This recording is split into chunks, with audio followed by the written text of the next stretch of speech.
We hold these truths to be self-evident. That all men are created equal. As a member of Congress, I get to have a lot of really interesting people in the office. Experts on what they're talking about. This is the podcast for insights into the issues. China, bioterrorism, Medicare for all. In-depth discussions. Breaking it down into simple terms. We hold these truths. We hold these truths. With Dan Crenshaw. The Eagle has landed. Hey, welcome back, everybody, to the fastest growing conservative podcast in the nation. I know others have made that claim, but they're liars. Okay, so our guest today is a really awesome guest. I'm very excited about this one. Ben Shapiro. Ben, welcome to the show, the fastest growing show in the nation. Yeah. Well, you know, by percentage, you may be right. By percentage, by absolute numbers, I don't know, but by percentage, you may absolutely be right. Well, I'll take that. I mean, it's not like I checked on this. I just made it up, but it's probably true. Ben, really honored to have you. Very excited about this. You've written a really cool book, How to Destroy America in 3 Easy Steps.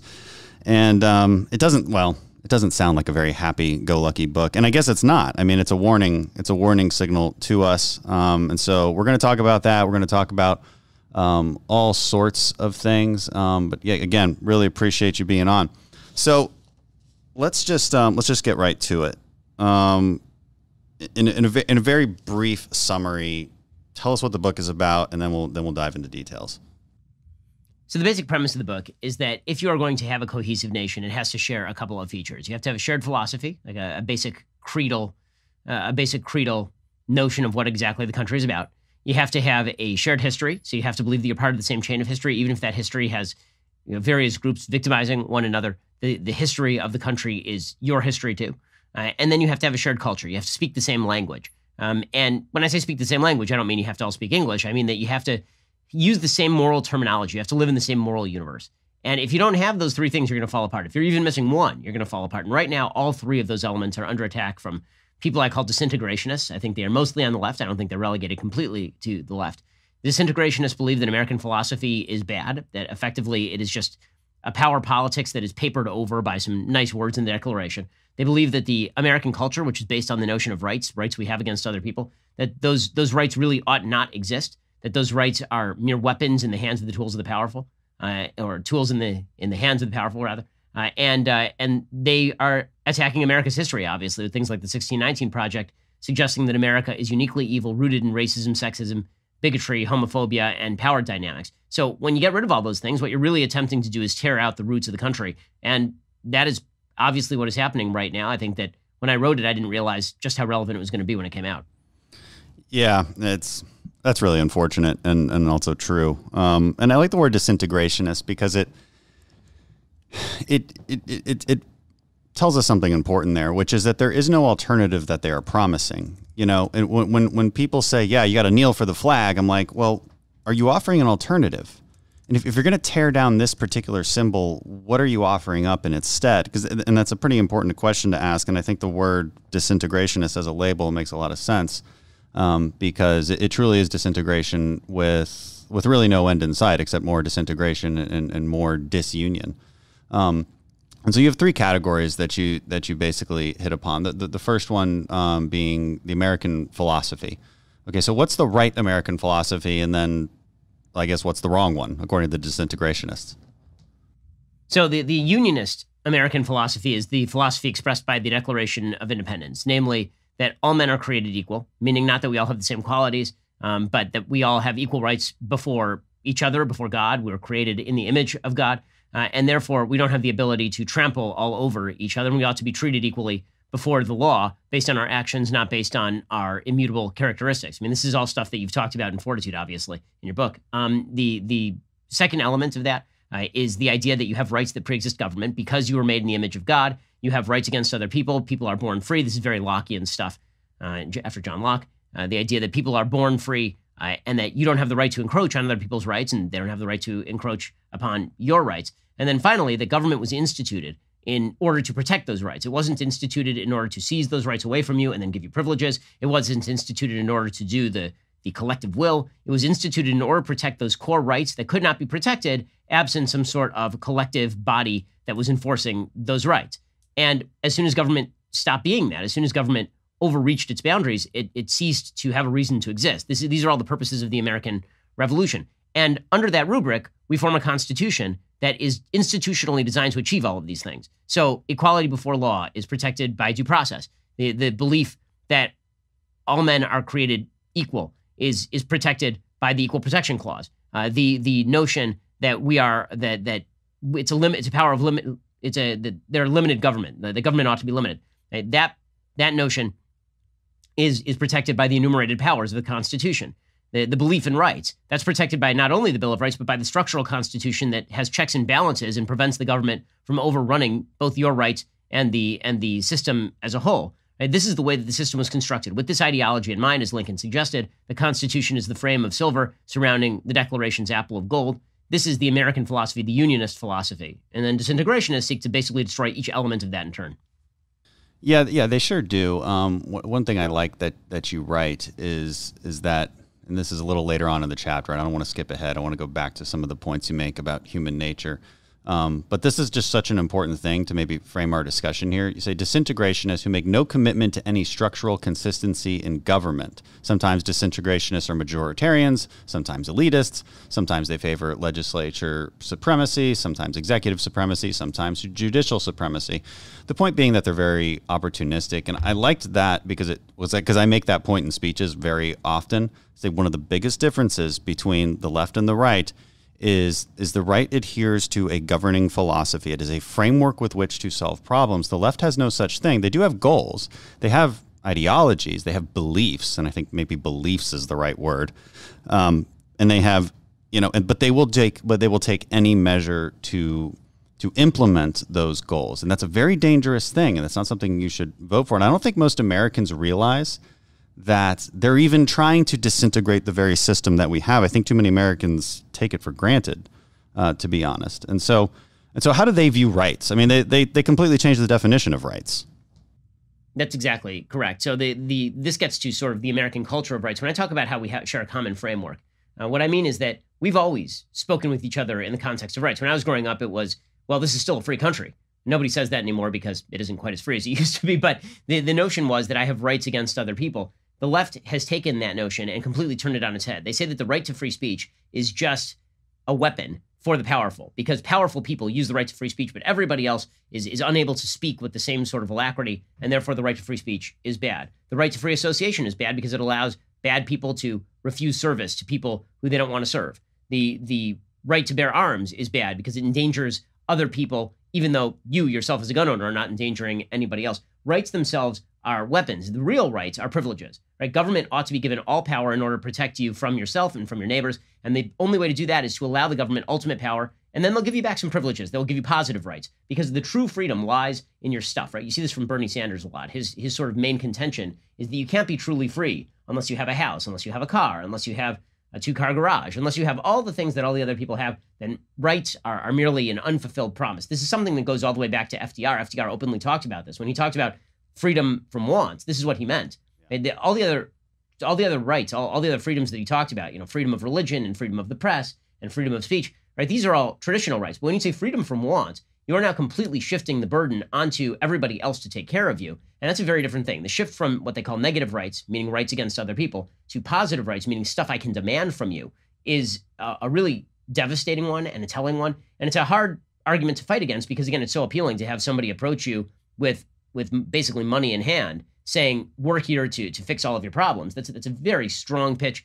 It's a dangerous pitch because, in the other hand, it's a club, and that is if you don't do what we want, then you don't get any of these things. And if you refuse to acquiesce to our vision of the universe, then we're going to club you over the head. So the shift in terms of what rights mean, the very definition of rights, this is something you see from the left all the time. The shifting definitions of terms, the attempt to dramatically redefine terms in order to achieve a particular purpose. You see this with the notion that all men are created equal. The left will say, well, when we say all men are created equal, what we mean is that all men are truly created so equal that all outcomes should be equal. And any system that does not provide for equal outcome is therefore discriminatory.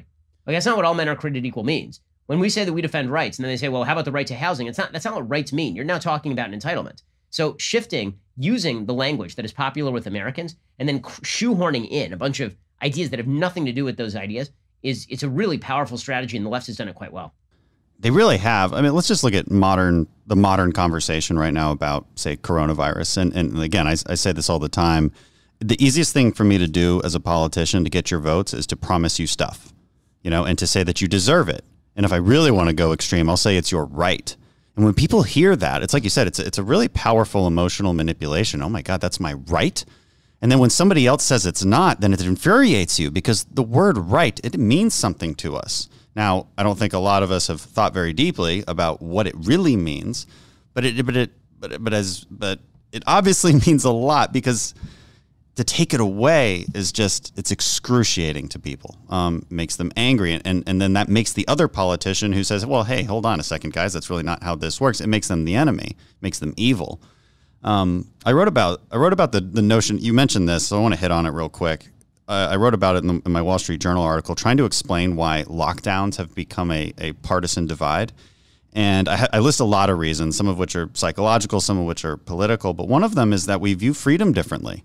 The left and the right actually have different definitions of freedom. And like you said, this started with FDR, this freedom from want. Bernie Sanders has said this: you're not free if you don't have X, Y, and Z. And that doesn't make sense to more conservative ears, that where freedom is the control over your own destiny, the ability to sell your own labor and get rewarded for that success.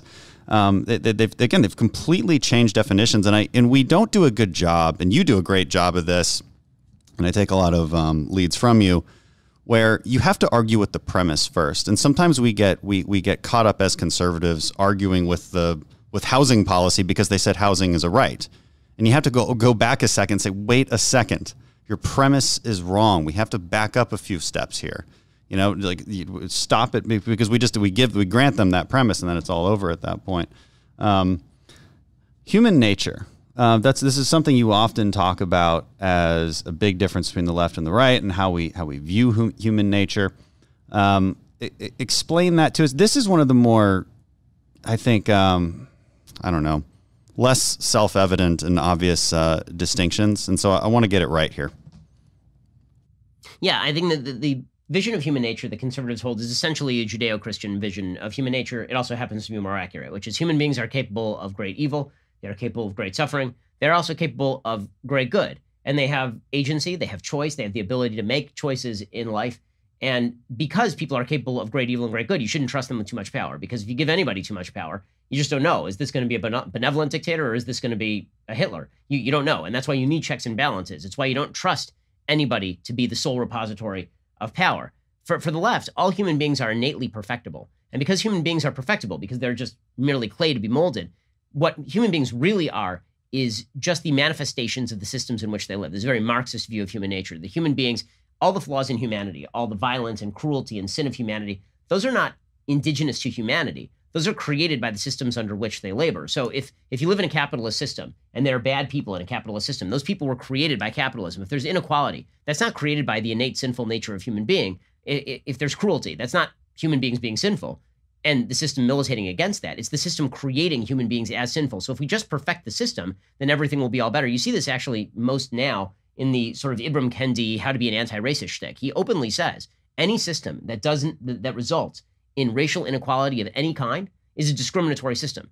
Now that's asinine, because every single system in human history has resulted in some inequality or other. I mean, that's statistically speaking, there is no line that you can draw in any room anywhere that separates people in half where you're not going to have some levels of inequality between the two halves of the room. It just doesn't work that way. But according to Ibram Kendi, everyone is a product of the system. If somebody is evil, they're the product of the system. Well, what that means is that any system that is in place can therefore be torn down, and in fact must be torn down. This is what Kendi says. He says, you're not an anti-racist unless you're fighting the system. And so every bad thing that happens is a reflection upon the system. Every bad thing that happens is a reflection on the Declaration and on the Constitution. The conservative vision says the Declaration and the Constitution are created with human nature in mind. They were meant to curb human nature and moderate human nature and allow us to live with human nature and prevent each other from getting power over each other. The left's vision is, no, human nature is not inherently sinful. Human nature is shaped in bad ways by the capitalist system, by the free market system, by the Judeo-Christian value system. And if we just get rid of all of those things, then the full flowering of Rousseauian noble savage humanity will come to fruition. Yeah, and that makes sense. I always reference Thomas Sowell's book on this one, The Conflict of Visions, which really hits this point hard. And this is the Rousseauian model of, you are a product of your institutions. The institutions themselves must be torn down. And if you feel oppressed, then it must be the institution's fault, and therefore we must overthrow the institutions. And this leads to this sort of revolution, this Marxist revolution that we're seeing right now. It justifies it in a sense. Like it can never be your fault. It is the complete abdication of responsibility in every way. And I guess that's why that human nature argument is so powerful and so important. Oh, yeah, it allows you to shift responsibility away from yourself. Any failure that you have in a free system can then be attributed to the system. I mean, you saw this bizarre, in the last week, there's this bizarre display that came out from the National Museum of African American History and Culture, labeling certain qualities as aspects of whiteness or white supremacy. And these are qualities like valuing hard work, punctuality, delayed gratification, right? In other words, everything that could make you successful in a free society is an aspect of whiteness, and you are an assimilationist if you internalize any of those things and act upon them. So if you're black and you believe in hard work or punctuality, or the scientific method is on this list, data-driven analysis, being solutions-oriented, all this is on the list. If you are any of those things, you have internalized whiteness. And because you have internalized whiteness, this means that you're complicit in the system. Well, I mean, this basically forecloses every path to success in a free system. It relieves you of all responsibility. Not only does it relieve you of responsibility, it suggests that if you act with responsibility within the system, you are acting as a pillar and a bulwark toward an evil system. It's utterly insane, except if you see it as really just a quest to destroy the foundations of the system itself, because there's not a single person in America who's going to live a better life eschewing things like hard work and delayed gratification. Every successful person in history has relied on these things, but apparently if you rely on those things, then you're complicit in the evil system. It's ridiculous. I was just looking it up because I wanted to list some of the attributes on there. It looks like they removed it. Washington Post reports African American Museum site removes whiteness chart after criticism from Trump Jr. and conservative media. Of course, they have to put that. How about because it's inherently a racist poster or chart? It's super racist. It's super racist, and it's also very David demeaning. Duke would write the exact same thing. It's very demeaning towards black culture. Yeah, I mean it's ridiculous. No, it's incredible. David Duke would write that blacks are incapable of thinking scientifically, and that blacks are incapable of thinking with reason and logic, and that they eschew hard work, right? And that's all the stuff that this anti-racist document says. It's insane. It's totally crazy. Black people are many of the hardest working people in America. I mean, black people are many of the smartest people in America. Black people are many of the people who delay gratification the most. Like, what insanity is this? But this is perceived as anti-racist because, again, when you shift the definition of racism to you support the system, then anything that supports the system becomes racist. Yeah, it's. I'm actually reading through this. They mention you in the article too.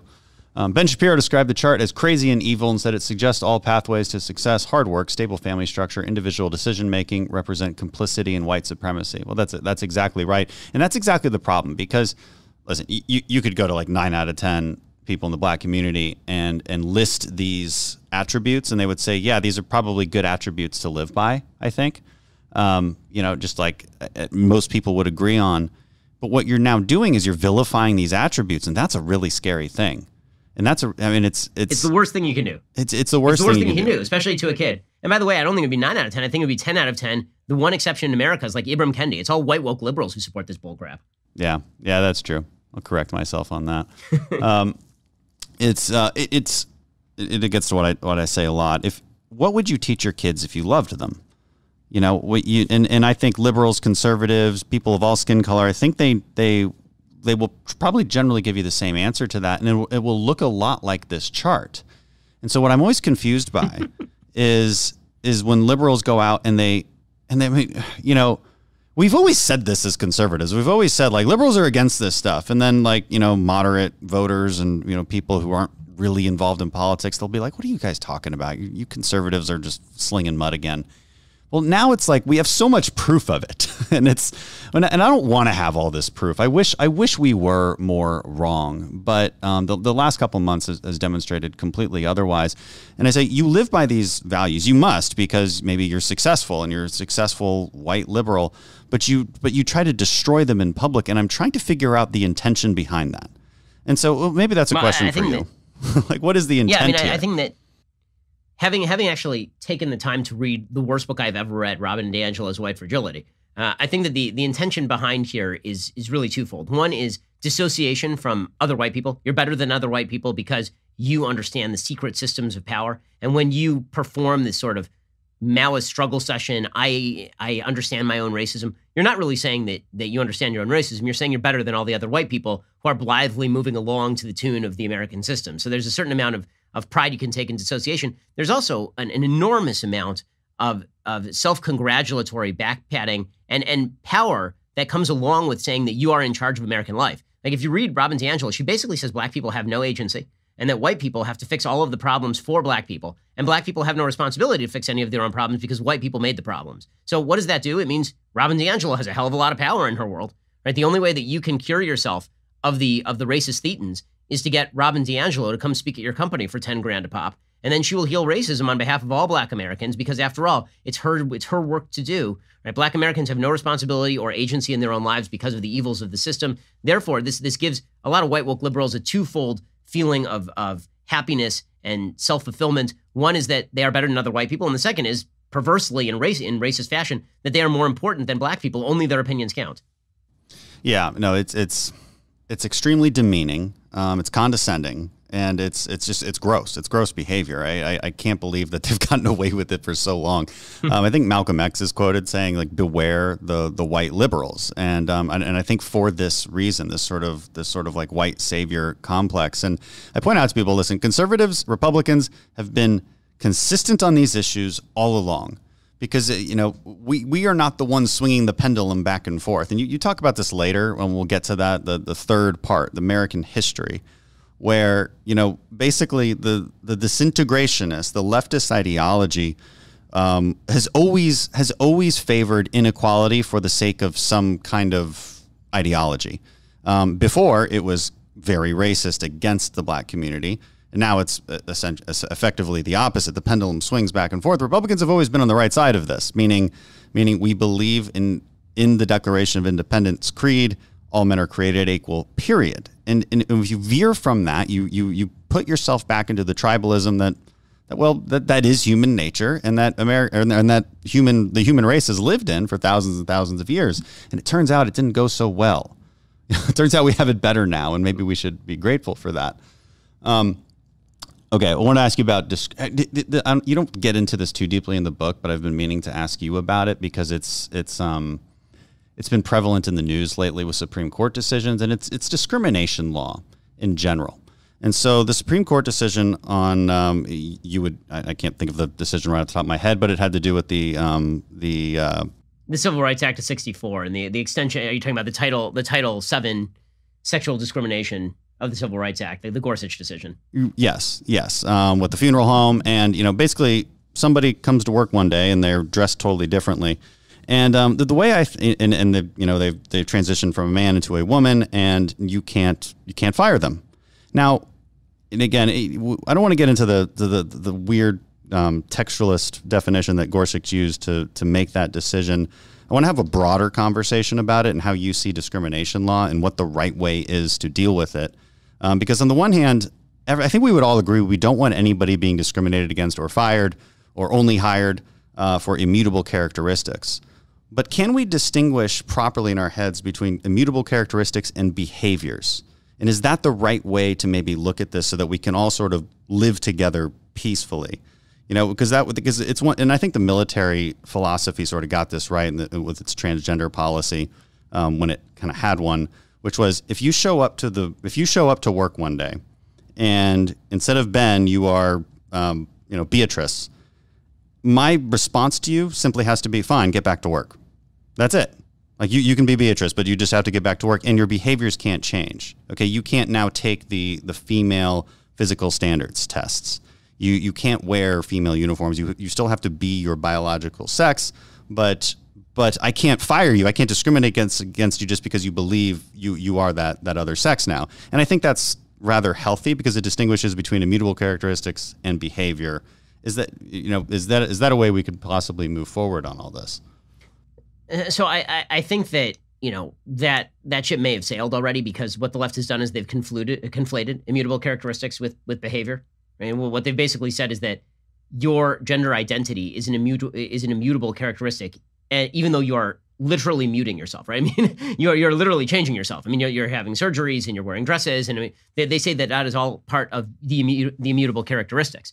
And this is the way that Gorsuch was able to shoehorn in transgenderism into biological definition of sex, was to say, well, when they were talking in the Civil Rights Act about sex, what they meant is all the things that go along with sex, which includes behaviors. And so if a man engages in a woman's behavior, then that is stereotypical and you can't discriminate. So I think that ship has sort of sailed. I mean, the truth is that on a generalized level, I do not like anti-discrimination law, period. And I'm saying that as a Jew, and Jews were discriminated against for a very long time in official law of the country, all over the country. There were many people who would not allow Jews into their restaurants, into their nightclubs, into their golf clubs. My belief is that, and this is a deep and abiding question about the nature of rights. Do you have a right to be wrong? Do you have a right to be bad? And the answer is the government cannot be empowered to enforce virtue. That is not the government's job. The government's job is to stop you from actively harming somebody else. And if I don't want to associate with you, that's not an active harm, right? You don't have a right to associate with me. And I don't have a right to associate with you. Now, does that mean that's going to allow bad people to do bad things? Of course, in the same way that free speech allows bad people to say bad things. But if you remove free speech, then you end up with basically this very small window of virtue that is enforced by the government. I feel the same way about hiring and firing. The beautiful thing about capitalism is that capitalism does tend to hash all this stuff out. What I mean by that, and I do talk about this in the book with regard to anti-discrimination law, at least in passing, is capitalism only cares about one color, and that's green. So if you decide that you don't want a black person in your restaurant, I think you have the right to do that. I also think it makes you a terrible person. And I think that the person across the street who's willing to take money from the black person is likely to put you out of business. And I think that's good, right? Competition in the marketplace and in the marketplace of ideas is a very good thing, not a bad thing.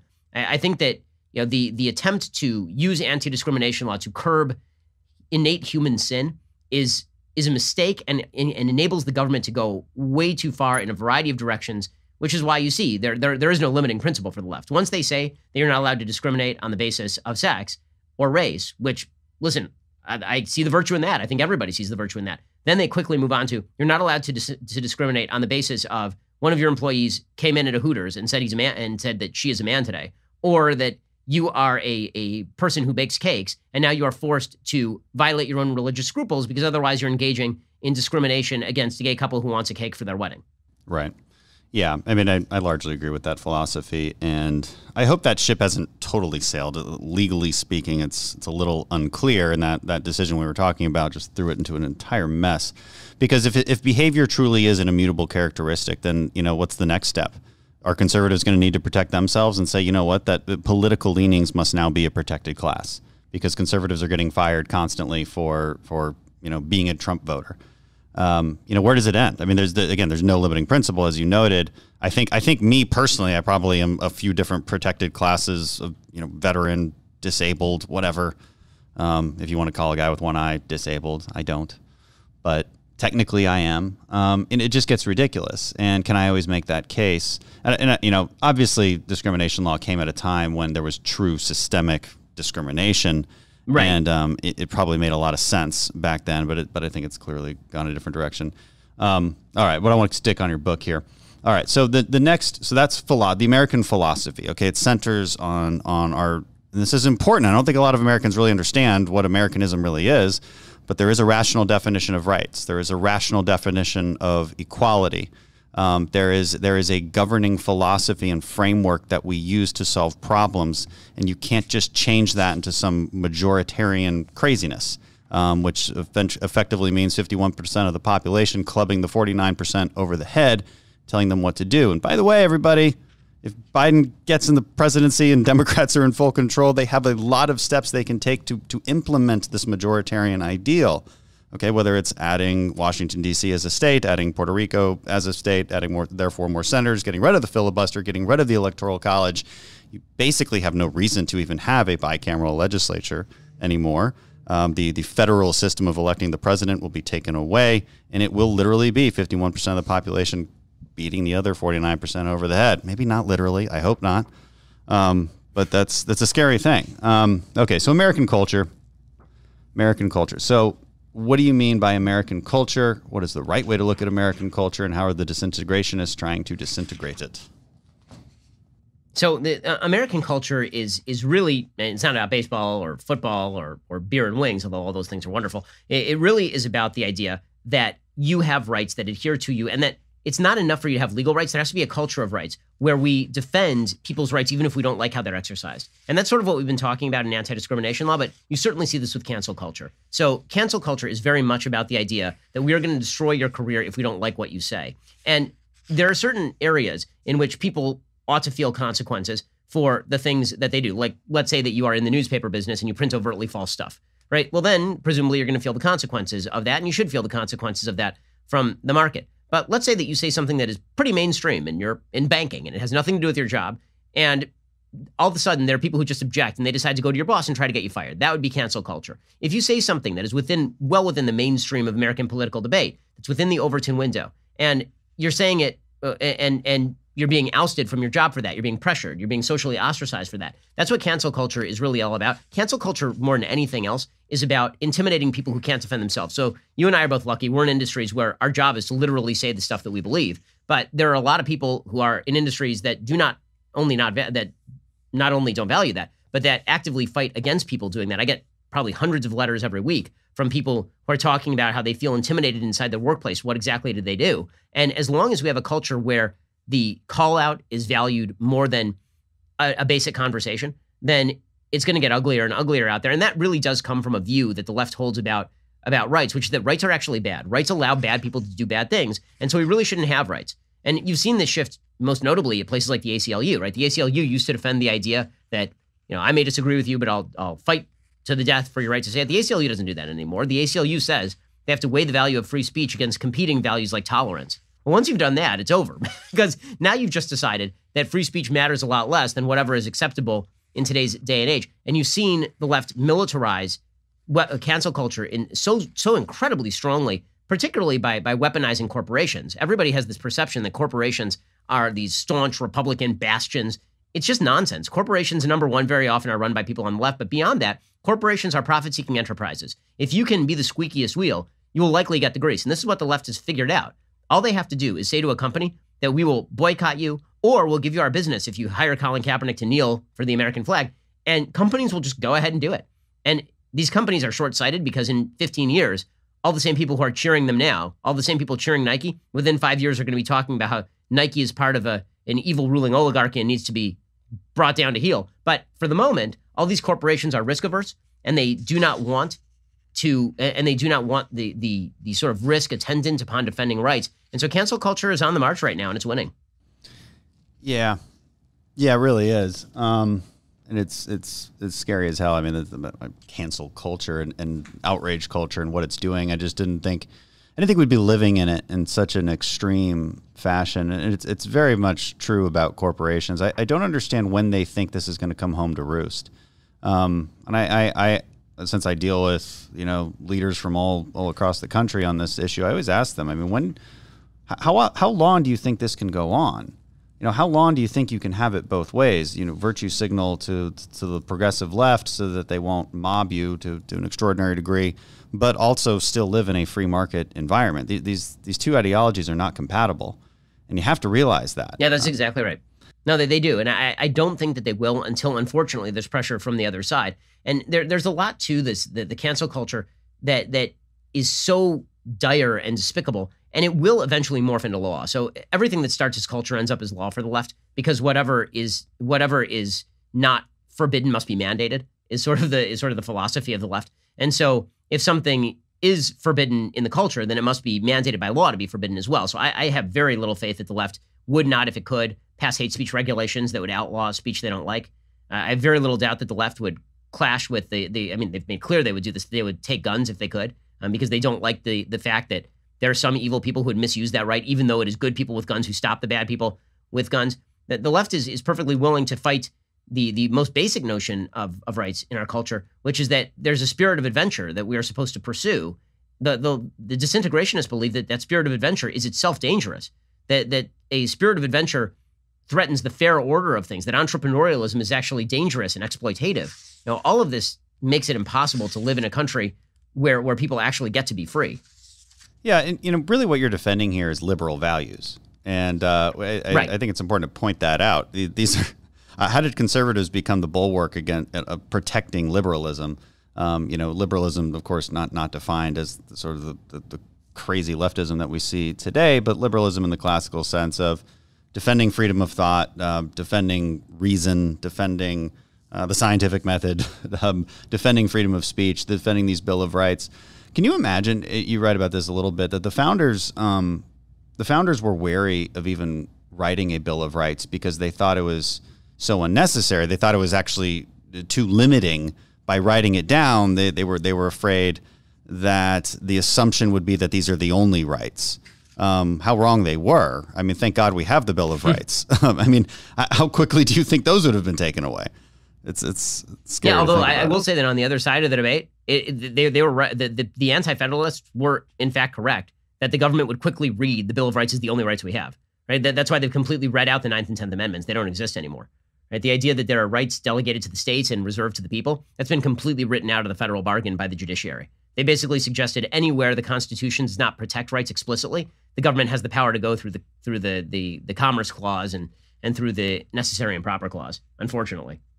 Yeah, I mean, I think the cultural discussion is so huge. You tap into it from a variety of avenues, rights, the protection of basic freedoms, mental toughness too, and so in the sense of you have to want to engage in economic freedom, you have to want to compete, and you have to be entrepreneurial enough to do so. You have to be that American pioneer that we see ourselves as, and personal responsibility, I think, is a huge one as well.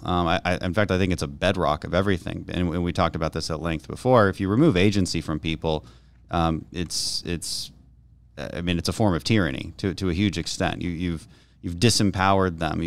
It's a psychologically devastating state to be in. And again, it's so easy. As a politician, it'd be so easy to simply promise people things and get those votes. It's the definition of buying votes. People always talk about corporations buying votes, whatever the hell that means. The reality is that politicians buy votes with false promises. And I think de Tocqueville said this. I don't think I'm misattributing this quote, but he said something along the lines of the demise of the republic is when politicians figure out that they can buy people's support with their own money, which is precisely what we see on a daily basis. This is all culture. It all stems from a culture of believing in false promises and believing in services as rights.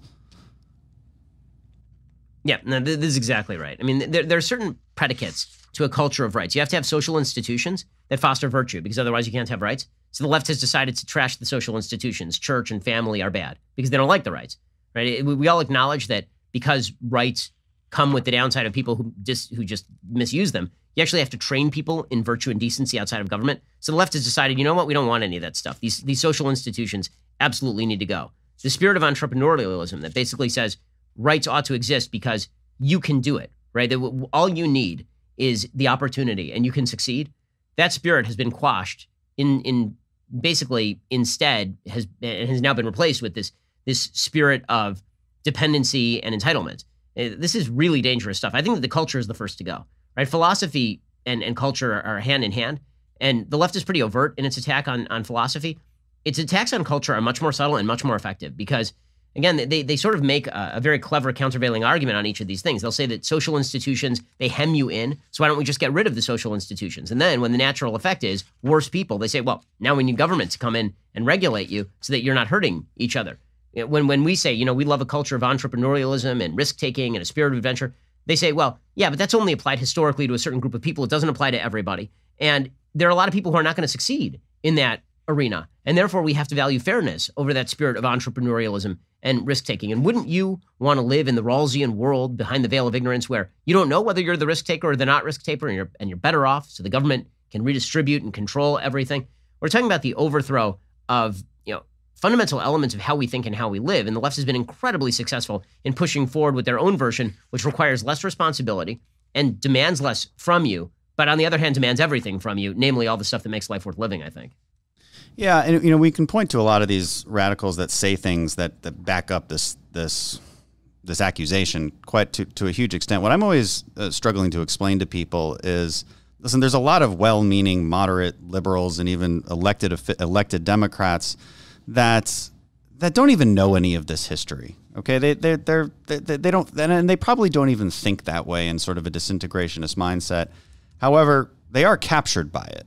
And in my opinion, what I often say is, listen, because they maybe get elected, offering to do nice things, whatever that means, offering to get things done, whatever that means. But they're not limited by principles. They don't adhere to a governing philosophy the way I think conservatism very strictly does, and therefore they're easily captured by the far left. The far left ideology, because, hey, this is what good things means, guys. So go ahead and do it. But how do we speak to those moderate liberals who probably still do believe in these basic tenets of liberalism? I think that the best way to speak to them right now, the good news is that the left is threatening them too. I mean, I was encouraged by that Harper's Weekly note. I was encouraged by the fact that Harper's Weekly printed that letter from the kind of moderate left saying to the cancel culture, we're not up for it. Now, listen, do I think that's enough? Not even close, because I think that the problem for a lot of the liberals who signed it is, would they be caught dead signing the same letter with one person who voted for Trump or would consider voting for Trump? If the answer is no, then all you're really doing is attempting to avoid being canceled while making sure that the Overton window stays shut against people who disagree with you on the right. And that's no good. That's not actually you standing up for a culture of rights. It's just you standing up for your own self-interest. But is it good that there are people who are willing to stand up at this point to anything? Yes. And I think that as the left pushes harder and harder and becomes more and more ridiculous and demanding, and as the costs of this stuff, as the disintegrationists make clearer and clearer their intent to basically cram down one version of an orthodoxy on everybody else, I think there is something in the American spirit that does rebel at that. Now, I think that there's going to have to be a long-term re-education project for everybody who went through American public schools and who was taught the wrong version of history and who was taught the wrong version of values. But I do think that there is something innately and amazingly attractive about the ideas of the founding fathers. And if we can't sell them, frankly, it's our fault. Yeah, it really is. I mean, as I say this, the left is really good at selling bad ideas and the right is really bad at selling good ideas. And we need to get a hell of a lot better. I'm a little bit more optimistic. You've been around a while, but I mean, you rose to prominence. When would you say you really became influential? Well, let's see. I started writing my column when I was 17, but I would say that I started. I would say that kind of the great kind of leap was 2013, probably after the Piers Morgan interview on CNN. And I would say before that, we didn't have a lot of guys and now we look at you, we look at conservative commentators, real thought leaders throughout society and on different mediums and all sorts of places. We didn't really have that, I think, in the preceding years, not since the Reagan Revolution. And so I'm optimistic that we've at least started the battle on the right front, where we're actually explaining people a few layers deeper why we believe what we believe. And I think we failed to do that for a very long time. I think a lot of my older colleagues don't understand the culture war. I don't think they understand how to combat the left's what they've perceived as very strange ideology. They don't know how to explain how we get to these tax cuts. Why are tax cuts both?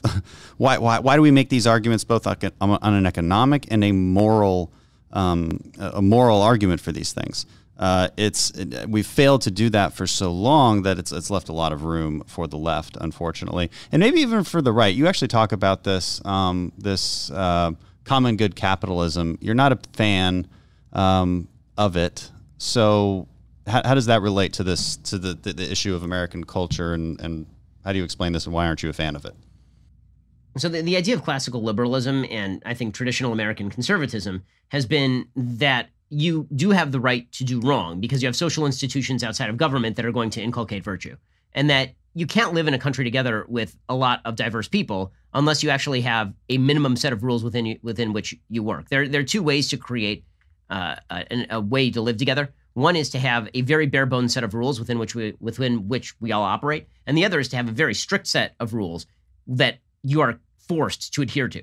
And the traditional American thought has been the former. Right? We're going to have these very loose set of federal rules. As long as you adhere to those, you're okay. We're going to preserve fundamental freedoms. You are allowed to even do bad things inside there so long as you're not actively hurting somebody else, but we're going to try and train you not to do that through our value systems. And I think that has been a good thing. The left's version of this is that we actually have to compel an orthodoxy. We have to compel this to happen. And I think the response by many conservatives to this is, okay, your libertarianism, that your sort of classical liberalism, it isn't working. Right? They look at the culture wars and how the right has been losing the culture wars, and they say, you just keep talking about how you want to preserve the right to free speech, while those guys are talking about how they want your head. Well, that's not an equivalent battle.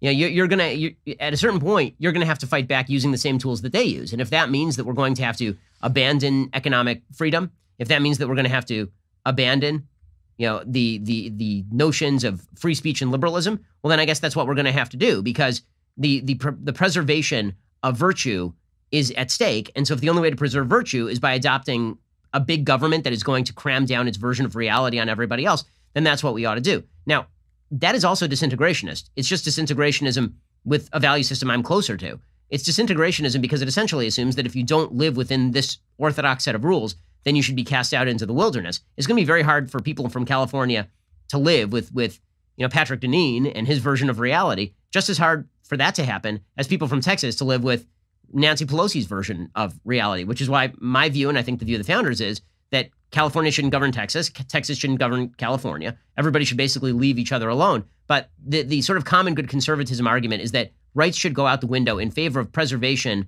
of a culture of virtue. Now, that does not have a limiting principle. Right? The left says the exact same thing. They just have a different culture of virtue. Now, again, I understand the argument by folks on the common good conservative right that so what? Right? Now, what are you going to cede the battlefield to the left? No, it's not ceding the battlefield to the left. It's asking, do you even want to be part of the same country with these people? If you don't, then you should certainly go ahead and do what you're doing and try to expel everybody you don't like. But if you want to share a country, then you're going to have to acknowledge that people who disagree with you on a fundamental level about a good many things can still be part of the country so long as you have a basic agreement on certain rights and principles and philosophies in American history that are pretty broad scale and universal. Yeah, I mean, it's, lately that question could go two ways. One is the economic sort of industrialist policy that folks like Tucker Carlson and I think Rubio have advocated for, and devil's in the details on that. Like in principle, I'm willing to have that conversation, but I just want to see what they mean by it, because if you're talking about let's put a lot more effort towards trade skills and apprenticeships and those kind of things as a way to encourage the American worker and basically uplift the American worker. Yeah, you've got my ear. I'm all about that. But if you're talking about basically undermining the foundations of success, like the left tries to do, that's a bad thing. I always tell people to imagine a librarian standing atop a pile of books, and all those books are the foundations of success: individual rights, individual liberty, a rational definition of rights, a rational definition of equality, all of these things that we've been talking about for almost an hour now. But the librarian's always reaching for utopia, because that's what humans want. We always want to progress. We always want to get further. And on the right, I think what we try to do is keep stacking books. On the left, they want to burn the books because apparently if you can't reach utopia, then it must mean that all of the foundations you're standing upon must be rotten to the core. And I think that's kind of what you're arguing here. You're running out of time, so we're just going to have to keep going unless you're willing to stay on longer on the best podcast, fastest growing podcast in America.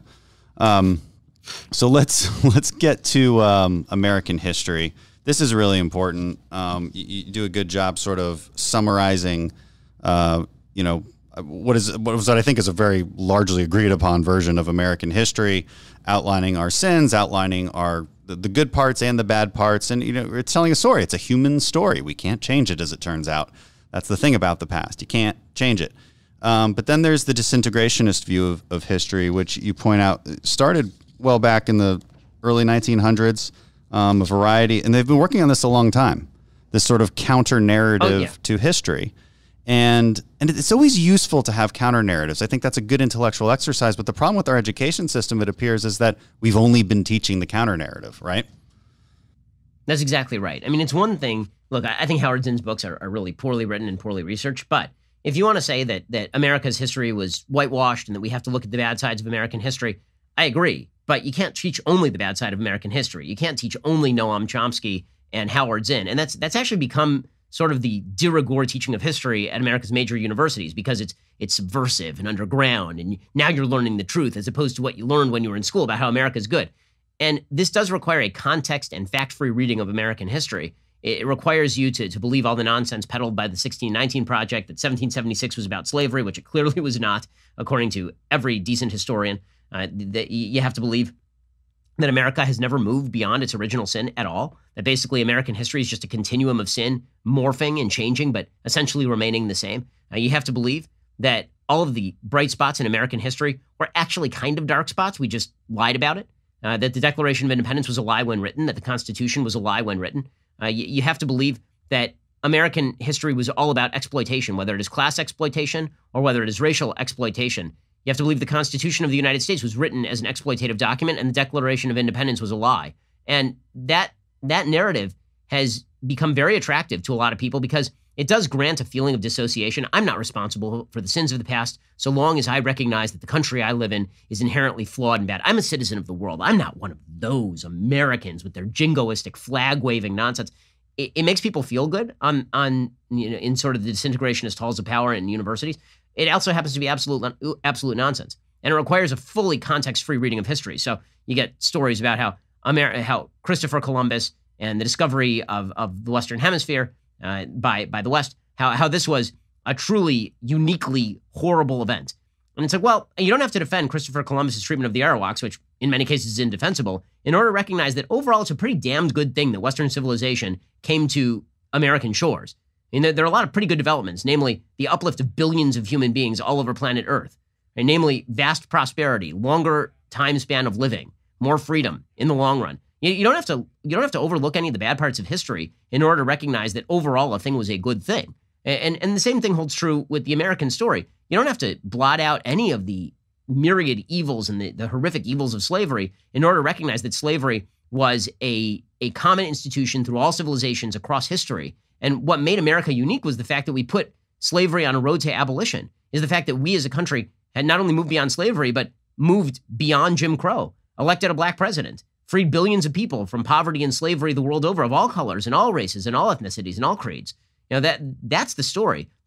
What the left would love is to make the story of human sin the story of American sin. And what real historians do is they make the story of human sin the story of human sin, and the story of America about the struggles with human sin that's been largely successful in unprecedented ways. Yeah, and I always want to ask these people making these arguments. I mean, what is your end goal here? How do you see this as making a better country? And they'll say some kind of lofty sense of, well, we're fighting injustice and inequality, and then those are basically the tenets of the left. Whereas we hold limiting principles dear as a governing philosophy. If you ask them, and I think I'm being very fair to the other side here, they'll say injustice, inequality over and over again. The problem is those aren't limiting, and the problem is that they have a irrational definition of injustice and inequality that basically devolves into group-on-group identity politics, group power hierarchies. And it's so dangerous. And there's no outcome here that could possibly be more beneficial than the one we already have. And I would also appreciate it if they would actually, instead of constantly rewriting the past to inform the present, maybe let's look at the institutions in the present in a coherent way and actually debate those. But we're not even having a debate about current institutions. It's like it's ghost hunting, as you call it. It's very irritating because, again, this isn't about the establishment of solutions. In fact, if you discuss solutions, then you're ripped up and down, right? If you're Senator Tim Scott and you actually worry about police brutality and you propose a solution, you're the enemy, right? It's if you buy into the narrative, then you're the good guy. That's why the 1619 Project is actually really important, because it's setting a narrative. It's not about solving any of the problems. It's why you see the Democrats very focused on, why don't we set up a commission to discuss slavery reparations? Well, everybody knows that's not a realistic policy goal. It's not a thing slavery reparations is not going to happen in the United States, nor on a moral level does it make sense to have the great-great-great-grandson of an immigrant from Ukraine pay the great-great-great-grandson of an immigrant from Jamaica. Like that doesn't make any sense. And it certainly, and even in the case of the great-great-great-grandson of a slave holder, what is the suggestion? Like, how long in the chain of history are we supposed to believe that you have to pay for the sins of your fathers? I mean, I thought a fundamental principle of justice is you don't pay for the sins of people you've never met and sins you didn't commit. Instead, you are held to account for the stuff that you do today.